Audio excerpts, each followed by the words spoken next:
Mumbai Sakinaka police ने fraud के मामले में 8 आरोपियों को गिरफ्तार किया है।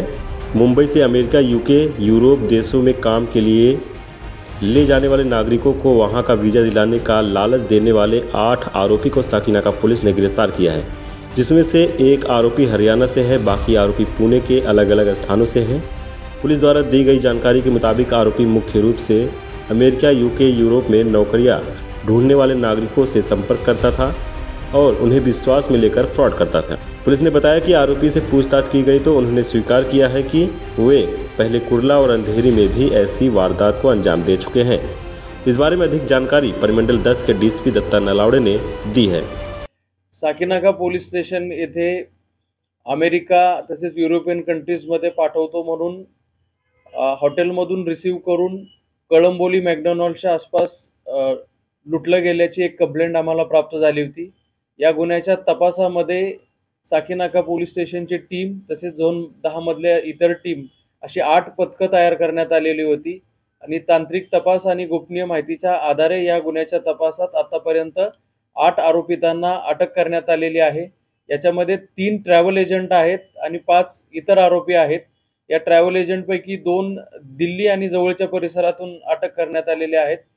एका ट्रॅव्हल एजंटला पुणे परिसरातून अटक करण्यात आलेला आहे, तसेच इतर काही आरोपींना गोवा येथून अटक करण्यात आलेला आहे। ही एक संघटित टोळी असून युरोप तसेच अमेरिका अशा देशांमध्ये नोकरीसाठी पाठवतो यासाठी लोकांना हेरलं जात होतं आणि त्यांना हेरल्यानंतर त्यांच्याकडे डॉलर्स किंवा परकीय चलन आहे का याची खात्री केल्यानंतर त्यांना एअरपोर्टच्या जवळचं हॉटेल बुक करण्यास सांगण्यात येत होतं। हे हॉटेल बुक केल्यानंतर त्यांना रिसीव्ह करण्यासाठी काही आरोपी जात होते। इथून मग इमिग्रेशन अधिकाऱ्यांची आणि तुमची भेट घालून देतो आणि इमिग्रेशन क्लिअर करण्यासाठी जवळ पैसे ठेवा यासाठी त्यांना परकीय चलन जवळ बाळगण्यास सांगण्यात येत होतं। हे परकीय चलन जवळ बाळगल्याची खात्री होताच त्यांना इथून घेऊन नवी मुंबईच्या हद्दीमध्ये नेण्यात येत होतं आणि तिथे मग त्यांना मारहाण करणं आणि शस्त्राचा धाक दाखवून लुटण्यात येत होतं। या केसमध्ये सुद्धा फिर्यादींकडून 11 लाख डॉलर्स लुटण्यात आलेले आहेत। तसेच या केसमध्ये बनावट नंबर प्लेटचा वापर करून कारचाही वापर करण्यात आलेला आहे।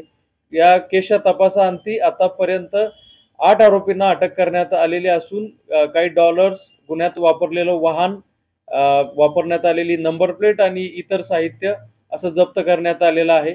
या प्रेस कॉन्फरन्सच्या माध्यमातून लोकांना आव्हान आहे की असे जे काही ट्रॅव्हल एजंट आहेत जे इमिग्रेशन मध्ये आमची ओळख आहे, तुम्हाला परदेशात नोकरी लावून देतो, परदेशामध्ये पाठवतो असं जर कोणी सांगत असेल तर कृपया त्यांच्यावर विश्वास ठेवू नका, कारण निश्चितच पुढे एखाद्या भयानक अनुभवाला सामोरं जावं लागू शकतं। गुन्हेगारांची पार्श्वभूमी ही 8 गुन्हेगारांपैकी 3 जण हे ट्रॅव्हल एजंट आहेत, त्यांचे स्वतःचे ट्रॅव्हल एजन्सीज आहेत।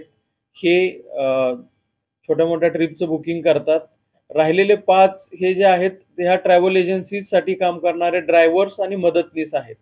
याच्यामध्ये गुन्हा केल्यानंतर अर्धे पैसे ज्यांनी काम आणलं त्याला दिले जात होते आणि अर्धे पैसे हे ज्यांनी काम एक्झिक्यूट केलं त्यांना दिले जात होते। आवाज टुडे पंकज बेनवसी की रिपोर्ट, नवी मुंबई।